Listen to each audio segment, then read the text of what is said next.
आज होता उपवास त्यामुळे मी मस्त अशी सिंपल साडी वेअर केलेली आहे. कारण उपवासाच्या दिवशी ना मी साडीच नेसते. तर सकाळी सगळी कामं लवकर होऊन गेली होती. म्हटलं चला भाजीपाला घेऊन येऊया. मी यांना फोन करून बोलावून घेतलं होतं भाजीपाला घ्यायला जायचं आहे म्हणून. तर हे बघा इकडे आलो भाजीपाला घ्यायला. भाजीपाला पाहिल्यावर तुम्हाला कळालंच असेल की भाजीपाला कसा आहे. कारण आपल्या महाराष्ट्रासारखा भाजीपाला कुठेही मिळत नाही.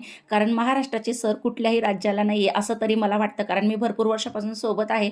पण आपल्याकडे जो भाजीपाला मिळतो ना तसा भाजीपाला कुठेच मिळत नाही. आणि हे मला ना महाराष्ट्राच्या बाहेर राहिल्यावर रिअलाईज झालंय. कारण आपण जेव्हा आपल्याकडे जी वस्तू असते ना ती जेव्हा आपल्याकडे असते तेव्हा आपल्याला तिची किंमत कळत नाही. पण जेव्हा ती आपल्याकडे नसते किंवा आपल्याला ती मिळत नसते ना तेव्हा आपल्याला त्याची किंमत नक्कीच समजते. तर तशी मला देखील आपल्या महाराष्ट्राची किंमत कळाली आहे. कारण भाजीपालाच नाही तर इतर सर्वच गोष्टी खूप वेगळ्या असतात इतर राज्यांमध्ये.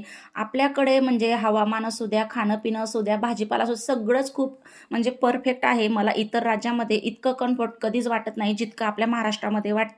चला हा झाला आपल्या महाराष्ट्राचा भाग. त्यानंतर बघा मी भाजीपाला वगैरे घेऊन घरी आली आणि लगेचच इथं स्वयंपाकाला लागले आहे. आणि आजचा हा ब्लॉग ना मी इथूनच स्टॉप करणार आहे. भेटूया नेक्स्ट ब्लॉगमध्ये. बाय.